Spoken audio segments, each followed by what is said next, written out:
All right, driving to go have Reagan do some magic with my hair. The once every 3-month haircut. Yeah, I know you guys care.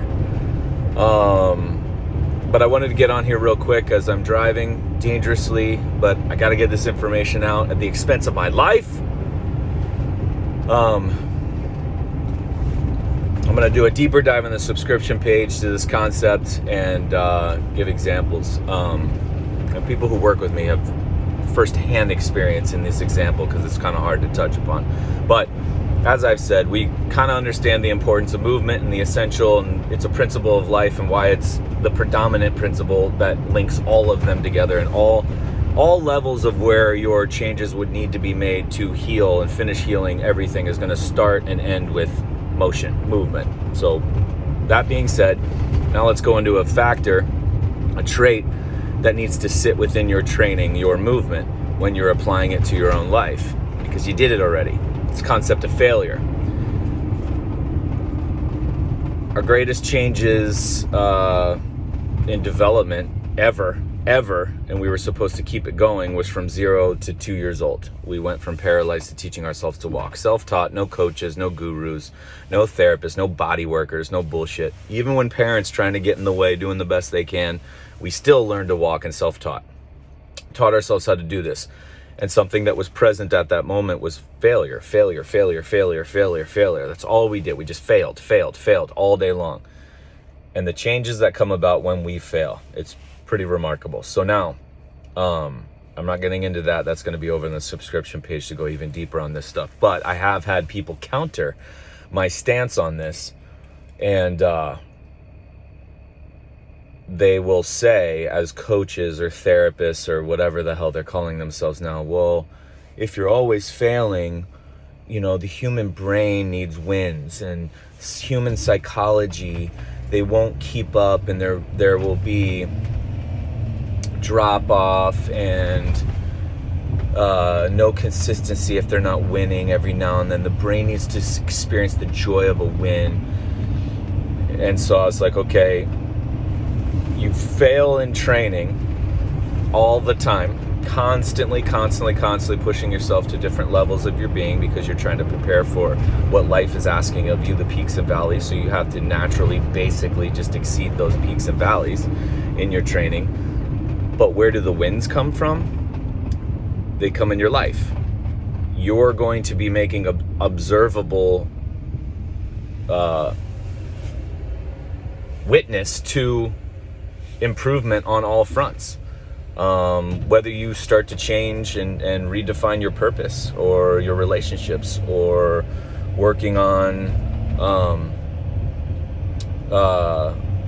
you being conflicted as being a health practitioner is full of shit and stealing things, and then you're going to try to help clients or whatever, or you're in school for something and you're wanting to get out, like the strength you're going to have to sit in the face of the majority of people, or people you've trusted or who've trusted you, to sit and make amends.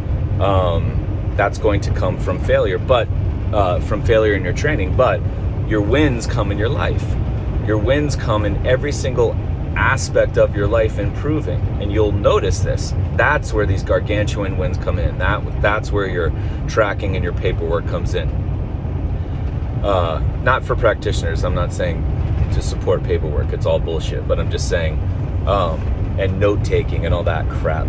It's the wins come in the person's life, and that should feed the desire to want to then continue to level up and continue to push yourself to levels of failure in your movement essential, which is the most important essential and principle and aspect to your medicine that you have available to you, is movement. And so just to let you know, you fail consistently in your training, and then you succeed consistently in your life. That's where the wins come from. So but we don't do that anymore. We have these wins in training where you achieved this time of whatever, you beat so-and-so, or you beat the course of this, or you measured this before and you measured this after, and somebody took a picture of you 3 months, and then 3 years later you're an absolute mess. or you did some feat like a marathon or some bullshit where that was your only reason for training. Not that a marathon is a bad thing. Go do it. I don't know. It doesn't really measure anything. But all right. But to use that as a method to trick you into being consistent in your training, that doesn't make any sense. Your consistency comes from your understanding of why you're doing it, and then that's going to elicit your how. You understanding how the body always works for you, not against you. You understanding that you don't decline with age. You shouldn't decline ever.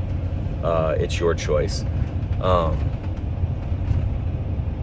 And that, like, you almost can't wait to move to the next level or move and see what this body that you've been granted can do.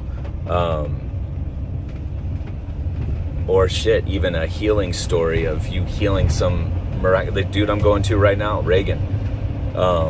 Worked with Cassie way early on. He got Cassie way early when she was just breaking into everything, and he healed an incurable, one of those incurables. So again, something like that, like, okay, utilize that to then go to the next level.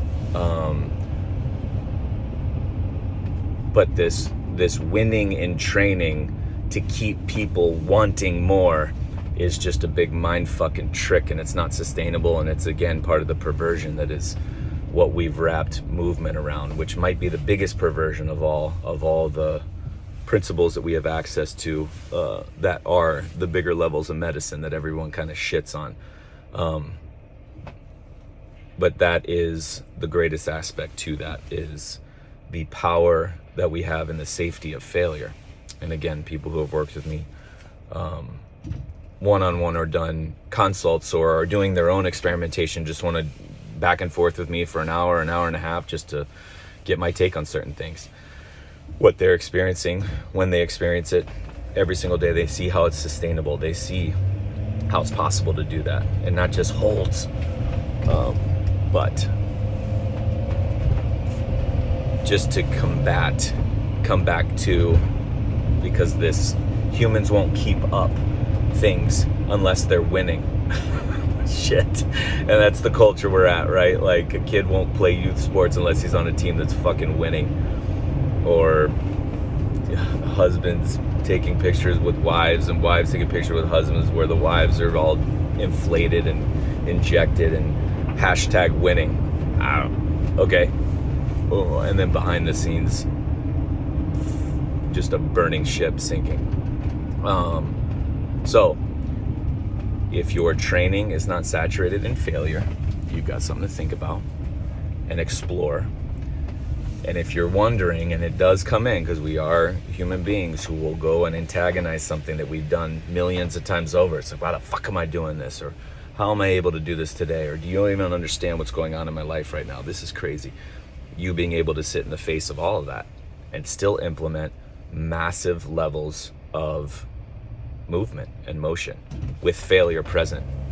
And you being stable enough, you guiding you, not having a group or a tribe or some bullshit network that some gym, which is another pitch to sign up, that your tribe is at your doctor's office or your tribe is at your gym.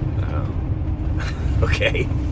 But the concept of failure, and where do the wins come from? If you're constantly failing, the wins come in your life. All right, let's go see if Reagan can work his magic on my hair.